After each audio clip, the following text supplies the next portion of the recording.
Okay, welcome back to Real Cast Fishing. Your host, Glenn, with the City of Island Fishing Field Team. And this round, we've got the Little Red Book of Fly Fishing, where yours truly is going to be reading through tips 111 to 115.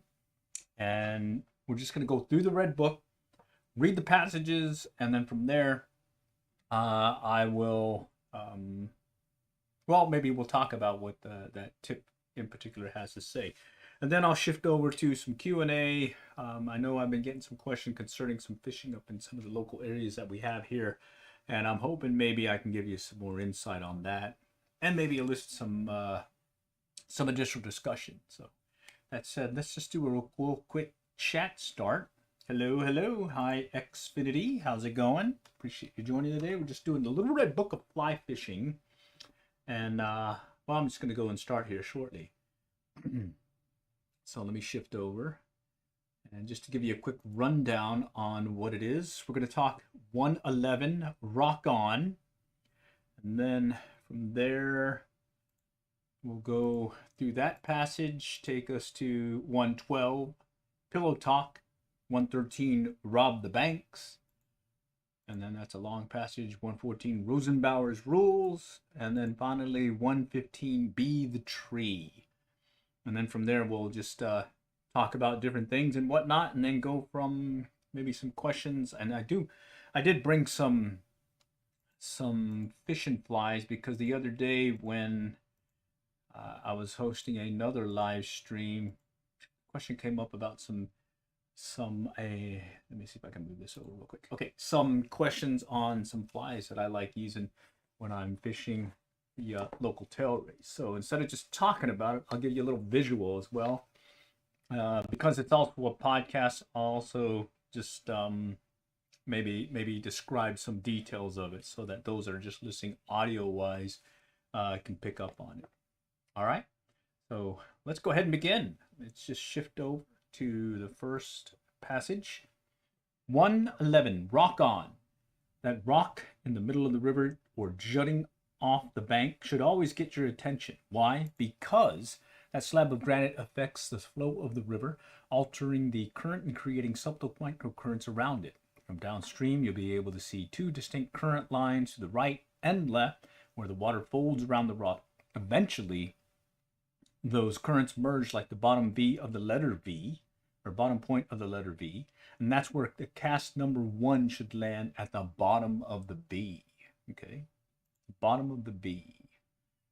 Okay, and your next cast should be right up to the two currents seams. The fish will usually be where the fast water meets the slower water. That dead spot right behind the rock might also be worth a cast or two.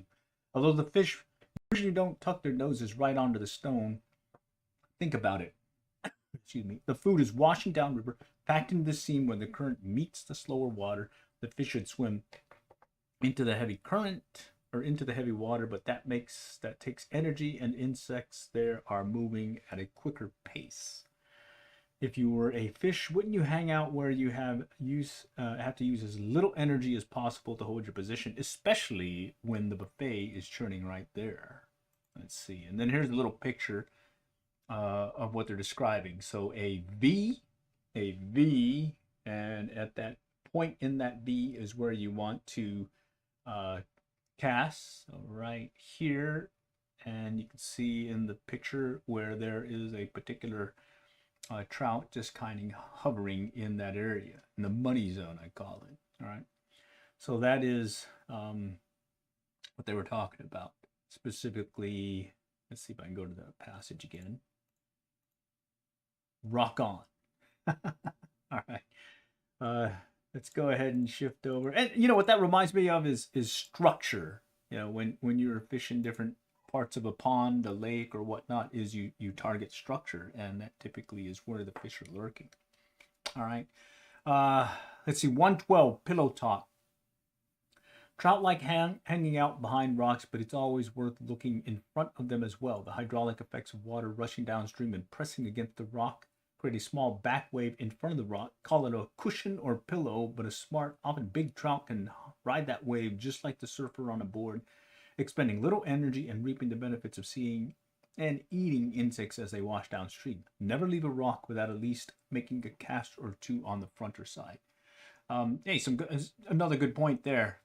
When I am fishing a particular river, I will definitely target rocks and other structure and see if maybe there's a fish or two lurking there. And I'm surprised many times that what I could not see is actually there is something hiding in that little location.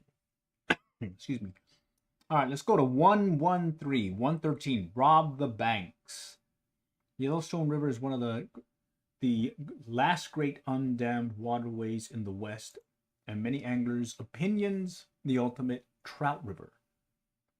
Fishing the Yellowstone with author and guide Kim Layton for several days was a particularly enlightening experience because he taught me the most importance of adhering to the banks when targeting casts.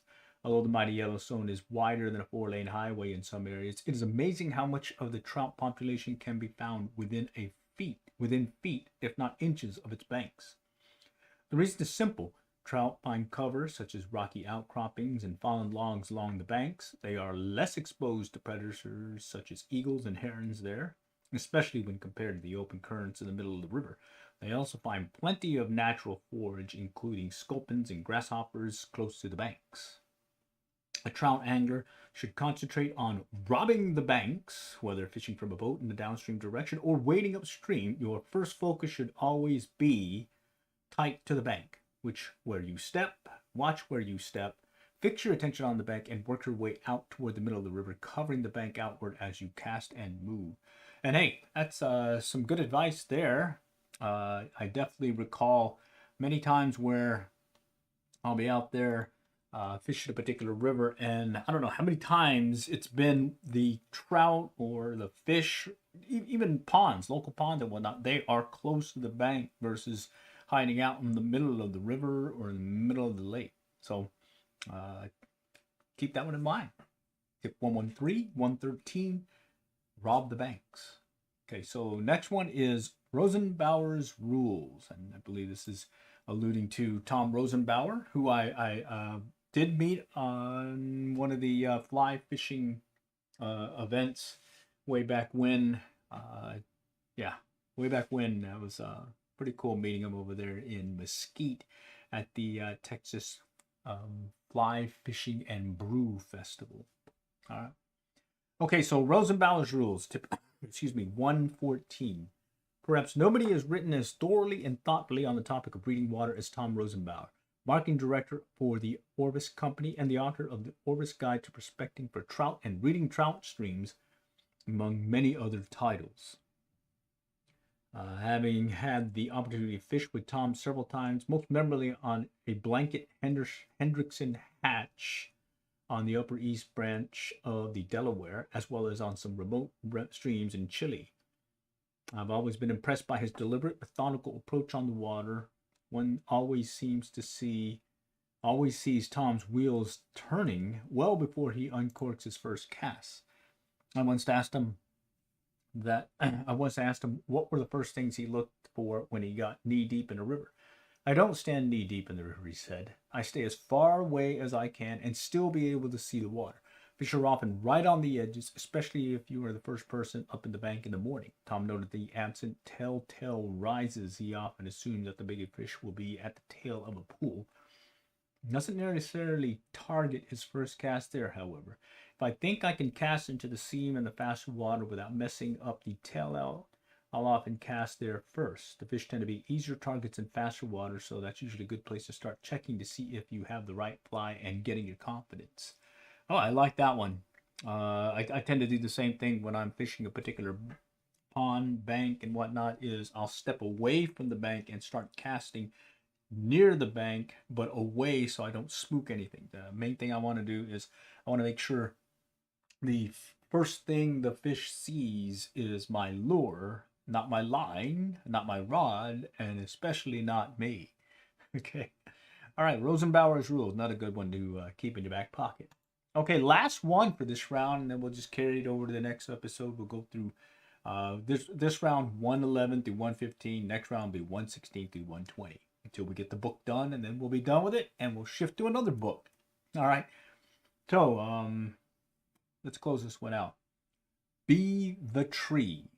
When standing on a bank surveying the scene, Tom Rosenbauer always makes the effort to have his silhouette blend in against a bush or tree. You're standing out there all alone, creating shadows and a silhouette that wouldn't naturally be there. It defeats the purpose, he said. Make yourself part of the landscape when you stand on the bank and read the water, and you will inevitably see more. In fact, it's amazing what you can see in stupid-looking shallow water if you take the time to blend in with a tree. And you know that goes one step further. Also, wear some drab colored clothing to help you blend in. I know some of the trout that I fish for, I've spooked them. Wearing some blue shirts like this one, in fact, so you got to be careful. Okay, that is all we had this round. I'll just recap it real quick. Tips 111 through 115. 111 talked of rock on, fishing the V of a rock or that point in the river. The next one was pillow talk. Right here, talking about the little pillow of water or cushion where a trout may be lurking. And then the next one is rob the banks, where you fish the banks first versus the middle of the lake or river. And then finally, tip 14, Rosenbauer's rules, where he's talking of, again, observing away from the bank and seeing what is there. And then also using some fly in the faster water instead of a tail out, because you have a better opportunity to catch one in that manner. And then finally, be the tree. Again, reiterating, blending into the background. Okay?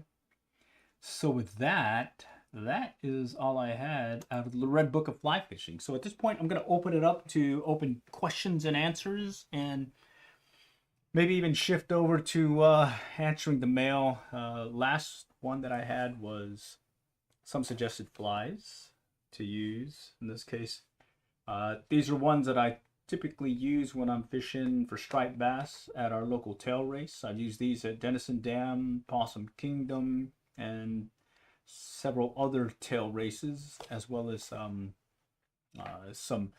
rivers up across the border headed up to Oklahoma. Yours truly be in the state of Texas. All right. So I'll talk about that one, and then I think shift over to just discussing some of the things about where I fish, in particularly Denison Dam. So while I'm talking about this, in fact, here, let me open up the screen a little bit more so you can see. I'm going to run the video in the background, and here I'm going to hope to explain what I was doing during this particular trip. Okay, and so what I'm doing here is I am at Denison Dam. It's before 11:30. They started generating around that time, but before that, had a great opportunity to fish these different pockets and pools at Denison Dam. So I'm going to go ahead and run this. I think I hear something. Let me mute this so that I don't hear it. Okay, so what I'm showing you is, this is Denison Dam several years ago before they did some dredging and whatnot, and what you'll see is there are a lot of pockets and runs when they are not generating, where if you take a look closely, there are a lot of fish just kind of lurking in these different spots. And I'll work my way down river. I've got my switch rod. It's the 11.5 foot switch rod, 6 weight. And it's one that I like using when I'm fishing this particular location, mainly because I can cast for distance. Some of the things that I would suggest when you are fishing this, there's a lot of rocks and whatnot to contend with. So do bring some wading boots with the cleats. Definitely suggest cleats, because those rocks are pretty slippery. And here I'm going to work my way up to this particular rock that's jutting out. I don't know if it's still there. Things have changed since they dredged out the area, but this is a good example of where I'm going to start fishing a particular area where there's water flow. I've got the switch rod. I believe I'm going to start out with a Clouser minnow, and I'll start working the area. And here I just saw a scale or whatnot in the water, and it was a pretty good size one. Okay, so here I'm starting to work the tail race, a particular location here. I'm just casting out, and I'm using a fast retrieve. I noticed initially that the striped bass, little stripers, were moving about and whatnot, and so I was using a fast retrieve. I was showing you a Denison Dauber. It's another variant of, oh, I guess a clouser, tied very close to a clouser, except you tie it with some chenille that's covering the head of the reel, correction, of the fishing fly. And you can see I just caught and released one. Now I'm just going to go and work it again. And initially everything was a fast retrieve. Did want a 10 count. Okay, so here I'm doing a 10 count. I'm going to count the 10, let the fly sink, and then I'll start retrieving it, and I'll get some hits. If I miss the strike, I'll go ahead and recast it out. Here I am doing the same thing again, fast retrieve, and I'm getting bit fairly close. Okay, here's another one, fast retrieve. You can see as I'm picking up, I'll set the hook and lift up. Oh, commercial time. Let's let that one run. Okay, let me skip it. Okay, so right there, back in the action. Nice, pretty fun, huh? All right.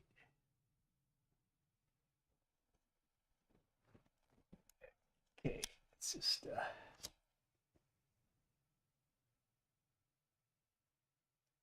all right. Yeah, so some fun stuff here. Okay, there's another one. Okay, again, notice the fast retrieve. I'm just doing some short pulls, but fast cadence when I'm bringing in the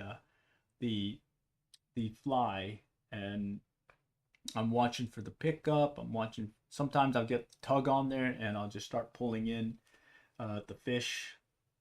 In this case, these aren't the big striped bass there. Okay, that's the Denison Dauber. Okay, and it's basically some marabou with some chenille.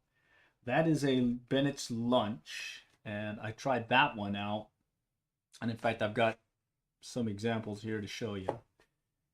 And that one was pretty good. It rides a little bit higher in the water column, but it does have a fatter body too in the water when it gets wet. And it does simulate some of the shad that were out there that morning. Okay, and as I'm bringing it in, you'll see how I'm kind of doing a little twitch at the end when I still haven't gotten a strike, but I'm getting closer, and I know the striped bass are coming up and chasing things and whatnot. I'll start kind of doing a little twitch of the rod just to get them to strike, or at least get them excited enough to finish that strike instead of just tailing my lure, or in this case, fly. Another fast retrieve. I'm coming back in. I'm doing that little twitch, and I'm kind of guiding the fly with my rod. Another one where I'm doing a fast pull. Right there, there's the strike. Okay, missed them. Gonna recast. Here I'm putting my rod tip deeper in the water just to gain a little bit more depth as I bring it in and let it ride a little bit lower. Okay. And I believe it was white bass, striped bass. No big bruisers that round, but quantity-wise, it was definitely pretty dang fun. All right. Hey, okay, here's I'm doing a countdown retrieve here. I think I'm going to 10, and then I'm just starting to bring in the short or longer pulls, just playing it by ear. All right, and that's the key when you're out there fishing a particular location. Try a steady retrieve. If it doesn't work, make a variation of that retrieve. Stop and go, and do a countdown. But try different things. So here I tried different things. Did the short pulls, the long pulls, the 10 count, a 5 count, a no count. So I'm casting it out, and as soon as it hit the water, I'm just reeling it in this case, retrieving the line in. And again, I consistently have been holding up on that last I guess section or the retrieve before I recast the fly. I will sweep my rod. Okay, I'll do a little sweep, and I'll even twitch the rod to make the fly twitch forward, and just that little movement is enough for the whatever striped bass or fish that's trailing behind it to finish off that strike and hit the lure, okay, or the fly. All right. So again, short pull, short pull, short pull, short pull, short pull, short pull. I'm coming up on the end here. I'm just gonna sweep the rod now. I'm sweeping the rod. Bang. Another hit. Another miss. Just recast it out there. Get it out there. Keep your fly in the water. Less false casting. Just boom, boom. Get it out there and just keep working it. All right. And again, I tried different approaches. If I was getting consistent bites, but then something changed, I would make a slight variation and see if that made a difference. If something was consistently working, I'd go back to it and just keep consistently doing the same thing until something else has changed. All right. All right. And then one thing I noticed with these Clouser minnows is the sparser it is, so it gets beat up and some of the deer hair is coming off it and everything. I'm finding that well, it doesn't matter. The fish tend to like it anyways. In fact, I think they like it even better. All right, so I'm keeping the rod tip under the water. This is just to give me an extra few inches, if not a foot. That's an 11.5-foot rod. I've done it before where I just jammed the rod down further and got the strike as well. Yep, commercial. Let's skip that. Okay, and here I am again, catching another one right here. And one of the things about Denison Dam is there's no size limit. There's no minimum there's no size limit, minimum, maximum, etc. It's a quantity one, 5 per day. And one thing that you need to keep in mind when you're in Oklahoma, as well as this the Red River on the border of Texas, Oklahoma, is you've got to have a tag stringer, and you can't share your stringer with anyone else. So if you're with a buddy, you have to have separate stringers. You have to have a tag on there, and what it is your name and the customer number on your Oklahoma fishing license. You'll have to have that on there in case the game warden stops you and asks to see your ID as well as see your stringer. Okay, so again, I've got the rod tip in the water at tail end where I still haven't gotten a strike. I'm still gonna basically see if I can get them to strike at when I got the I'm almost done retrieving the line. At that last few, I'll start twitching or sweeping the rod just to give that fly a different movement, and sometimes it makes a difference for them to strike here. So here I turn back to my right because in that pool there was some, well, I actually saw a school of striped bass had come by, and I was trying to get them to take my fly. All right, I am wearing polarized glasses, so I can see very well in the water and see fish about. A lot of times I'll see a lot of buffalo, some carp and whatnot. But hey, you also see those striped basses, white bass, as well as some of the largemouth and smallmouth. There are smallmouth bass in the river. So there it is again. Rod tip in the water. I'm just giving it a little bit more time in the water before I bring in the fly. Okay, I think that's a little blue and white Clouser minnow. Yeah, blue and white Clouser minnow. And I'll show you some of that stuff that I have here. So here I'm just kind of showing you how it moves through the water. Okay, and that's a good example of when I'm doing that twitch. That is the action that's being imparted onto the fly. And a lot of times, just that little movement or change is enough to get them to strike. Okay. The other thing is if you'll notice, when I am retrieving the line, I always have the one hand close hold to the rod with my finger between the line between my finger and the rod, so that if I do get a strike, I'll lock my finger in place as well as tighten up on the line by pulling back on it and bring them back in. So that's a blue and white Clouser minnow. I got some right here. And I think I've got some other ones that I'll be showing you here in a little bit, like the craft fur minnow and that Bennett's lunch. Okay. So it was a fun time. I lost count how many I caught and released. I lost count how many I missed. I think I ended up keeping 2. so that I could cook them later. So here again, I got the rod in the water, giving me a little bit more depth, and there is what's biting. Okay. All right, and from a hook standpoint, I'm using basically saltwater hooks, the same ones that I use if I'm out there fishing the saltwater. They're stainless, fairly sharp, forged, so that if I do get something big, they will not straighten out as readily as a thin wire hook. So, but these aren't bruisers. There are some big ones around, but these weren't that morning. And basically, I got a good solid 2, if not 3 hours of fishing until they started kicking up the generation and started releasing some of the water, or generating power and creating that water flow. Right. Okay, there's another one coming in. Yeah, so yeah, pretty fun time. That's a Clouser minnow, blue and white deer hair Clouser minnow. And here I'm doing a countdown. I think I was like maybe a 3-4 count. And then I'm doing that fast retrieve. All right. Fast retrieve, and there's the line. You see me lift up on the rod when I get the hook, or correction, the strike. I think this one's a little bit bigger than the other ones. Not much bigger. And I think that's that Clouser minnow. Okay, this is the Denison Dauber. It's got a pink head. I've used this one before fly fishing for white bass from a kayak, and had some really good results over here at our local lake, Lake Levon. Here, this is Lake Texoma, the tail race, Denison Dam tail race to Lake Texoma. And just really having a fun old time getting out there, enjoying some catch and release fishing for some striped bass. And that's the Denison Dauber. You can see that works. So far I've used the Clouser minnow, Bennett's Lunch, and then this is the craft fur minnow. Okay, basically it's a Clouser minnow, but instead of using deer hair, I'm using a chartreuse craft fur and a white craft fur for the belly, and I'm using that one as well.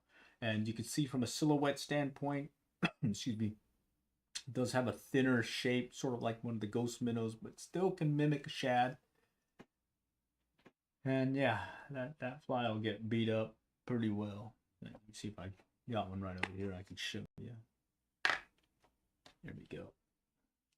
It's an easy tie too. Doesn't take much to tie one of these. Right here. There. Kind of beat up. Oh, commercial. Let's skip that. Okay. So this was the craft fur minnow right there. Kind of beat up. All right. And then let's see. This is the blue and white Clouser deer hair right here. Okay.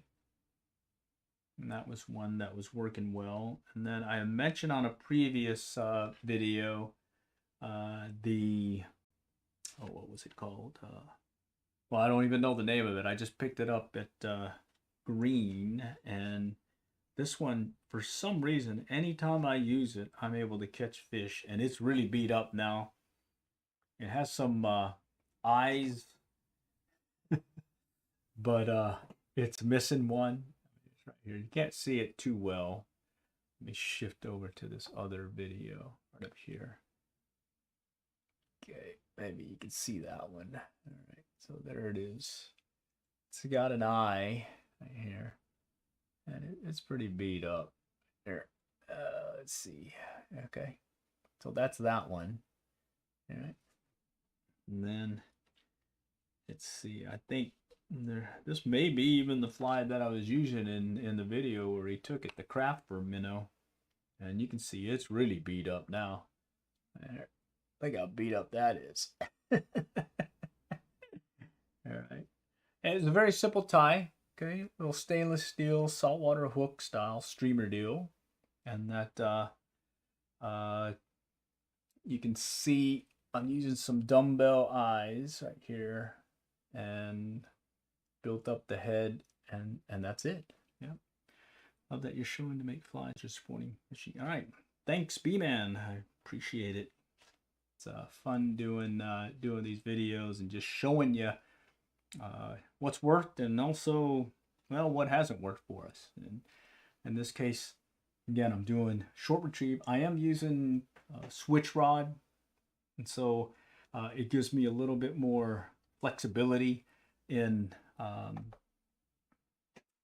casting for distance. And I got into switch rods because there was one year where I hurt my shoulder and I could not lift my elbow or my arm above my shoulder for about 4 to 6 weeks. And I just didn't want to not go fishing. And so I picked up one of these switch rods because I learned that I could still cast with it and pretty much jam the rod close to me and use my body to cast the fly and get it out there. Oh yeah, I mentioned I kept 2, I believe, for this one, for a catch and cook. Yeah, some striped bass. Okay, there's my switch rod. I've got it just sitting there, ready to do business again, and I'm just kind of working my way up onto this rock. You can see I've got some wading boots on. I am wet wading, I believe. I just have some wading boots on because over there at Denison, I'm sure at other tail races, you're going to find that those rocks get extremely slippery. The ones that I have are some old Cabela's that I had for about 15 years, and they finally fell apart on me. I've since replaced them. It was about 3 seasons ago with, I got them back over here, some Sims wading boots that, again, they have the cleats. I like to have the cleats on them, especially here as well as on the Blue River up in Oklahoma. Those rocks get really slippery there during the, and you definitely don't want to get wet when you're fishing up at the Blue River during trout stocking season because it's winter and you can get cold pretty dang quick. Okay, that's the Denison Dauber right here. Okay, and this is a particular fly that I picked up because there was someone had posted on an old thread. I think it was on the Texas Fishing Forum. They since deleted the thread. It was about fishing Denison Dam, and the hello, is this live? This portion is just a rebroadcast of a previous time when I went fishing over at Denison Dam. But I'm just kind of explaining. I'm answering the mail. I was asked about how I was fishing Denison Dam and some suggestions with some flies that I've been using. And that was Carl. All right. Well, thanks for joining, Carl. All right. Hope that answered your question. Okay. So this is the Denison Dam Dauber. And I am not sure, other than I saw a post in Texas Fishing Forum, and in there it had a fishing club that had gone out there and they had put this fly together. It was with a pearl essence, chenille, and some marabou, and it reminded me of some other pattern that I like to. Let's see if I can show you. Well, let's see if I can get a better look. Okay, this one I got to do manually to focus, so bear with me. This is not high-tech stuff here. All right. Okay, so this is the Denison Dam Dauber. I think I got a video on how I make it. But bottom line, you take the chenille after you have put the dumbbell and tied it onto your hook, and you do a figure 8 with your chenille to build up the head. And then from there, this is just straight marabou. And I've used this one very successfully for striped bass as well as white bass. I think I've got a video where I'm using one of these things when I'm out there fly fishing a particular location from a kayak. Let's see. This is one. I've used it here on the Denison Dam as well as up at Laurel, Illinois. I picked these. It's a very simple tie. You get them for like $1 or $2 up at I think it's Dave's Bait and Tackle up at Gore, Oklahoma. It's a tackle shop that as you're headed up to the tail race to the Lower Illinois River. It's a tail race to Lake Tenkiller up in Oklahoma. There's a bait shop that I like going to, Dave's Bait and Tackle, and they sell these little flies here. And all it is basically a chenille right here, the hook, and then some deer hair, and that's it. And what kills me is the stripers tear this up. Okay, it doesn't go deep. You fish it more on the upper part of the water column. So you cast it out, do your little your fast retrieve, and you get the oh, we got another commercial. Let me skip it. Okay, and then you just kind of do these different retrieves that I'm showing you here. Oh, this is just an example of how I'm set up on top of a rock and I'm casting with that switch rod. Again, I took up the switch rod because I hurt my shoulder one year and I couldn't cast above or lift my arm above my shoulder, and I didn't want to be down for 6 weeks, so I got one of these rods and I was able to cast with it. And then ever since then, I mainly use them when I'm hitting up some bigger water. What's really nice is I can cast a fair distance fairly quickly and minimal false casting. It's the same reason why I took up one-handed spade casting using the OPST Skagit head. That one has done very well for me, especially when my back cast is clobbered. But this is an 11.5-foot rod. It's made by Cabela's. It's their TLR series that they no longer make. I was worried that they weren't going to make them, so I got 3 of them. I've got an 8-weight and 2 6-weights, and I use them off and on throughout the year. Like currently, I do have one out, but I have it set up for center pin fishing. I put a center pin reel on it instead of setting it up for switch casting because, well, I want to try doing some center pin fishing where I'm pretty much just using the float drag free and letting it do its thing here. All right, so yeah, here I'm just going to go and land this one. You can see in the background the generation station, and I think soon after this, there's going to be the alarm being sounded, and yours truly is going to have to give it a or call it quits this round. And yeah, but hey, one of my favorite things is when I am fishing up there between the generations, I love being able to just kind of wade the river and fish these different pockets and whatnot. Okay. All right. All right, so hopefully that was helpful. I'll go through the flies here in a moment. In fact, I can go through it now while we're here. Okay, so let's shift. Okay, so in this video, I started out fishing the classic Clouser minnow right here. Okay, and it's a blue backing right here of deer hair and white for the belly, and it's a red doorbell eye and pretty much a pretty strong hook right here. Pretty strong hook right here. Okay, and when it's wet, it kind of gets a nice thin silhouette, sort of like a ghost minnow or glass minnow. And when you fish it, it's been beat up and you can see it's getting sparse, but when I initially tie these, they'll be fairly sparse. And I notice if I tie them not with a whole bunch of hair, for some reason the fish, I get more bites the less deer hair I use on them.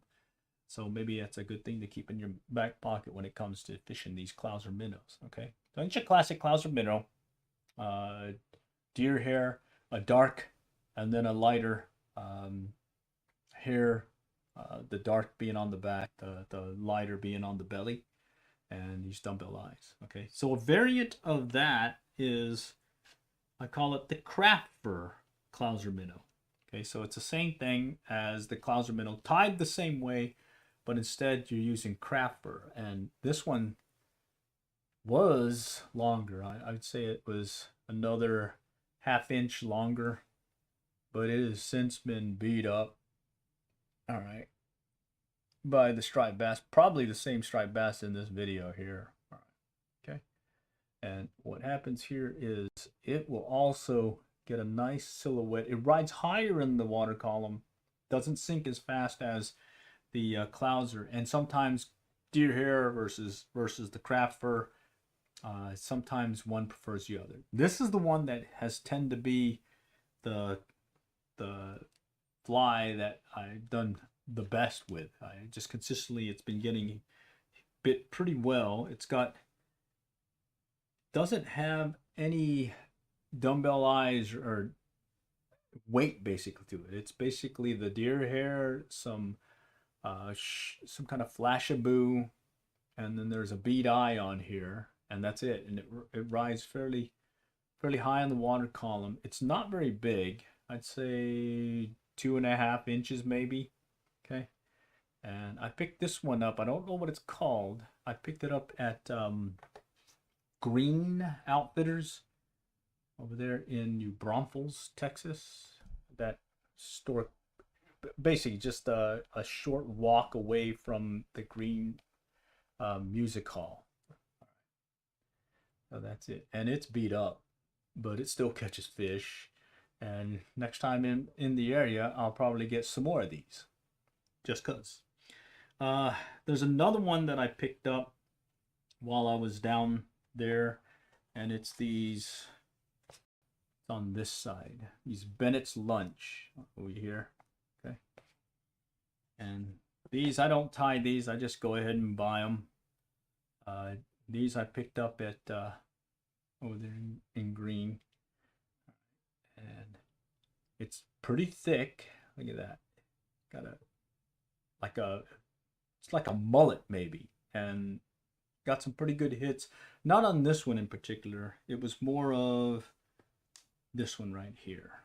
This purple white with some green eyes on here. That one was the one I was using in this video that was getting bit pretty good. All right. So yeah. I do like them. These I don't tie. I just pretty much just purchase them from the experts that know how to tie and whatnot. All right. Okay. So anyways, it was a fun time out there. Had caught some various fish and whatnot. And then I think at one point I'm showing you that I'm using, I call it the Descendam Dauber. I mentioned previously that I picked it up from the Texas Fishing Forum and from a fishing club that was fishing the area, and that are these guys right here. Okay, these are tied into pearlescent. Okay, and pearlescent white, and then here's another one that's in the pink variety. Okay, and these have also worked well for white bass.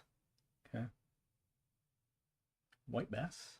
And then the sleeper one that I pick up when I'm up in the Lower Illinois River area, Gore, Oklahoma. When I typically go up there at some point in the year to go do some fishing for some trout. But what's nice is you got the opportunity to catch some striped bass while you're up there also. Okay. Are these guys right here. And you pick them up for like $1 or $2. All right, and all it is just some chenille and some deer hair, no weight. And I was surprised. I was thinking, hey, this can't be that that effective. But apparently, this rides through the water, higher in the water column. It's not weighted, and it does simulate a fish darting about. Other times you can let it kind of drift along with the current and maybe swing them, and well, I'm just surprised. It's a simple tie. I don't even know why I buy them. I probably could make them myself, but they're only like $1 or $2 when you're up there, so might as well. All right. Okay, so here at this point, the alarm sounds, so the water is going to increase, or the water flow is going to increase. The water level is gonna also increase, and you have to make an adjustment from fishing the slack water versus the generation. And when you're fishing generation, again, you're got to keep in mind that you gotta fish the conditions. In this case, when you are fishing, when the water's flowing, the the striped bass may not be in the middle of the river. They may be right in these different pockets along the bank. Okay, and when the water was low, you probably could have seen some of these pockets where there's some, um, I guess, little depressions or holes that's just enough to give the striped bass to stage, and they'll wait there for a passing meal. And oftentimes you'll catch them just staying parallel to the bank and fishing, or at an acute angle, sort of like when you are fishing a pond and whatnot. Get it out there, cast it out, bring it in, and hey, get a strike or two. So right here, I got one on the line. All right, and that was not far out in the river. It was basically just working that current, kind of building up along the banks and whatnot. All right. It's fun stuff. All right. Yeah, so I hope to do another one of these and maybe get out there and do some fishing. It's been sidetracked. Plus, it's been brutal lately. It's 104, I think, today. 106, 102 tomorrow. I'm trying to get this thing. There we go. 102 degrees. I mean, I think when I went in my little pickup, it was 110 registering on the temperature gauge. And okay. So, anyways, this was the Little Red Book of Fly Fishing tips 111 to 115. Next round, I'll be going through 116 to 120, and I pretty much just pull up the book, the electronic version off of Kindle, and I read through the different passages and go from there. And then at that point, hey, we shift over and talk fishing in general. In fact, oh, here we go. There's some Denison Dam fishing videos here. Let me shift over to this one. Maybe you can see some. I got time. We can keep talking. All right, so here's another time I'm going out. This is when I caught my personal best striper, at least back then. Yeah, at least back then. It was, I think, some November time frame, I think it was. Yeah. And I'm just kind of working the different pools and whatnot. I think I'm using, it's a 5-weight classic trout Reddington. And that's got the Opus T Skagit head, little spotted bass, it looks like. Yeah. And it's a 4-5-weight Echo Ion fly reel. And that's a craft for a minnow. All right. So there's another one. I got my polarized glasses. I could see in the water. I could see different things, specifically a lot of carp, a lot of buffalo. And you can see that craft fur minnow is working pretty well. Another view of the area during the tail race when they're not generating. I'm working a particular run where there's some rocks and whatnot and deeper pockets.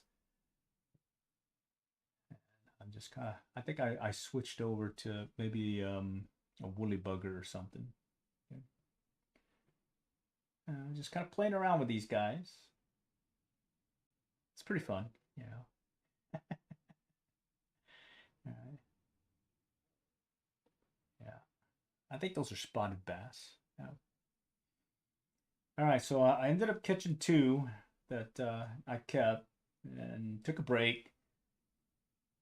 Kind of looked over the area and said, "Hey, let's go try this way versus that way." And so I went closer in the water and started working the area, and I got this guy on, and you can see he quickly took up the slack out of my line, and I'm having to fight him on the reel.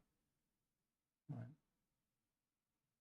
And this was definitely fun. This is when I realized that maybe a 5-weight may not be enough for some of the things that were lurking in the river at that time.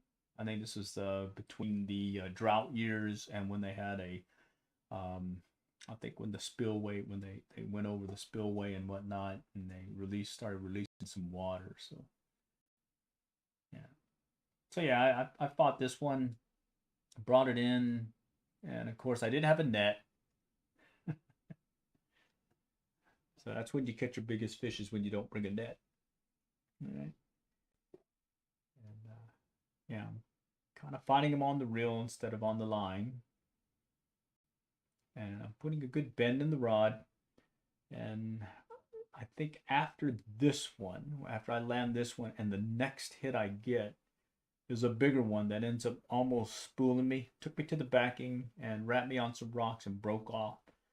And that is when I decided I think I need to go with a bigger rod. And that's when I went with a 6-weight TFO, I think it was. Yeah. All right, there. That was fun. I think it was like November time frame, so it was cold. All right. Okay, I don't know if this is the one that broke off. Yeah, I don't think this is the one that broke off. Anyhow, give you an idea of what can be done here at the tail race. Okay. I slipped. I'm wearing wading boots. I got the cleats on them, but I still slip. You know, those rocks can be brutal.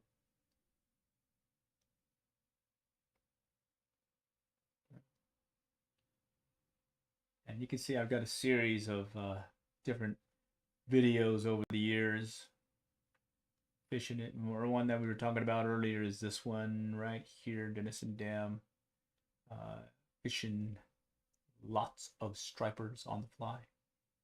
What I'm talking about is, let's see, oops, I can't see it. So there's two, and I did lose one that was bigger than this. Ended up basically taking me to the rocks and breaking me off.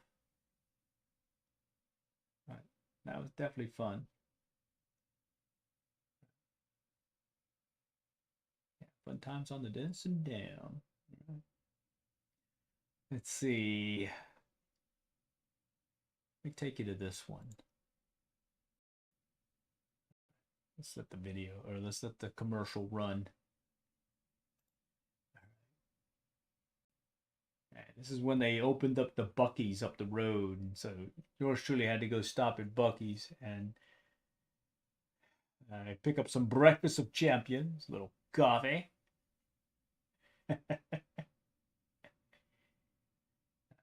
Oh, you gotta get a breakfast taco. They do have a pretty good red sauce, green sauce. Yeah,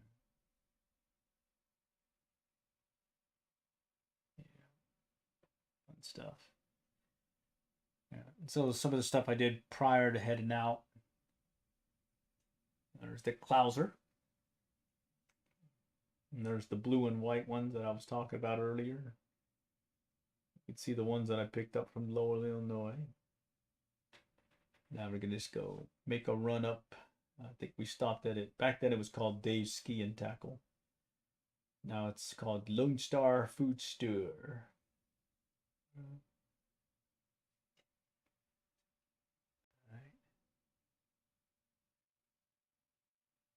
Yeah, there we are. And this is before they put the big lights on the Texas side. Or actually, no, they did put the lights on the Texas side. I'm on the Oklahoma side at this point. Yeah, I could tell by the beach. All right. So they're not generating. Can just walking up and checking things out. Let me see if I can skip over. Spay casting line, just kind of checking things out. Had a hook set, missed them. Okay, one took the blue and white Clouser. Okay. I think it's, yeah, they're not very big. Those stripers.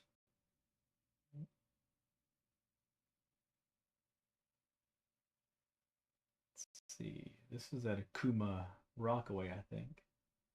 Spinning rods. Yeah, we went over the jig and flies. trying to find that one. Okay, okay. This might be it. So I'm sitting there. We moved further downriver. There's this one point. They started generating. I think it was just one generator, so the water level didn't go up as high as it could have gone. And I was fishing some of those clouser minnows, and I hooked into something, and it turned out to be a decent bass, largemouth bass. Yeah, and I'm wet wading, so I just got the wading pants and some shorts. That's it, and I'm using a clouser minnow, right? And in this case, it's the Crapper clouser minnow. Right here, this one right here. Shift over. Right there. The clouser minnow, pretty beat up. Oh yeah, we got a gar. Yeah, everybody wanted to play that day. Good stuff.